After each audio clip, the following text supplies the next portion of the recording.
రాష్ట్రంలో ఇంకా summer season మొదలు కాలేదు. కానీ అప్పుడే కరెంటు వినియోగం మాత్రం భారీగా పెరుగుతోంది. గతేడాది పీక్ సమ్మర్లో ఉన్న డిమాండ్ ఈసారి జనవరిలోనే కనిపించింది. దీంతో వేసవిలో విద్యుత్ వినియోగం మరింతగా పెరిగే అవకాశం ఉందని అంచనా వేస్తున్నారు అధికారులు. అందుకు తగినట్టుగా ముందస్తు ఏర్పాట్లపై ఫోకస్ పెట్టారు.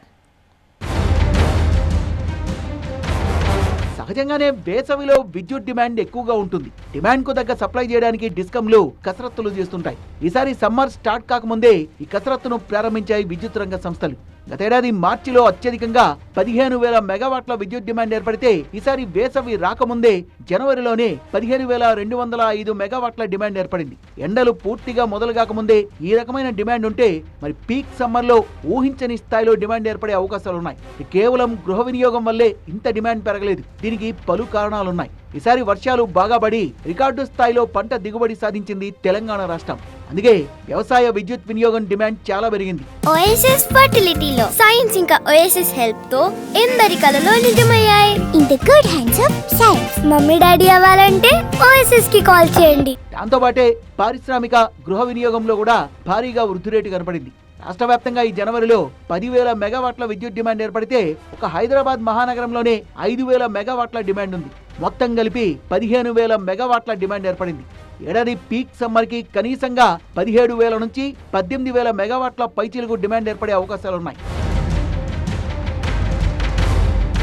యాసంగితో పాటు రానున్న ఎండాకాలంలో డిమాండ్ కు తగ్గట్టుగా క్వాలిటీ కరెంట్ సప్లై చేయడంపై తెలంగాణ విద్యుత్ పంపిణీ సంస్థలు దృష్టి సారించాయి. విద్యుత్ సరఫరా చేసేందుకు విద్యుత్ రంగ సంస్థలు ప్రతి 15 రోజులకోసారి రివ్యూలు నిర్వహిస్తున్నాయి. విద్యుత్ శాఖ మంత్రి అయిన డిప్యూటీ సీఎం భట్టి విక్రమార్క ఎప్పటికప్పుడు పెరుగుతున్న డిమాండ్ కు తగ్గట్టుగా సప్లై ఏ విధంగా ఉందనే అంశంపై మానిటర్ చేస్తున్నారు. ముందస్తు ఏర్పాట్లు చేసుకోవాలని అధికారులకు సూచిస్తున్నారు.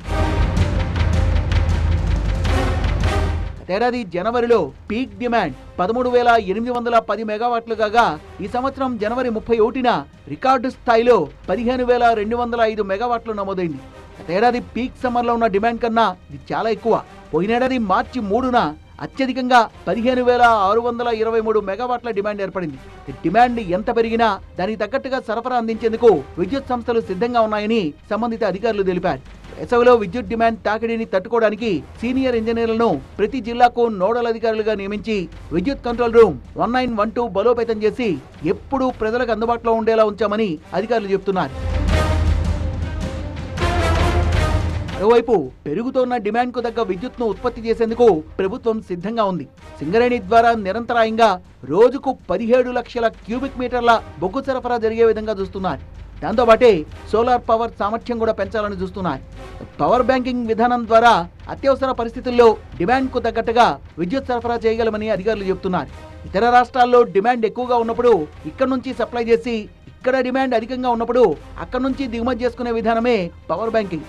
ఉత్తర దక్షిణ భారతదేశానికి విద్యుత్ వినియోగ సీజన్లలో వ్యత్యాసాలు ఉండడంతో పవర్ బ్యాంకింగ్ విధానం ద్వారా పీక్ సమ్మర్ టైంలో డిమాండ్ కు తగ్గ సప్లై చేయగలమని అధికారులు చెబుతున్నారు.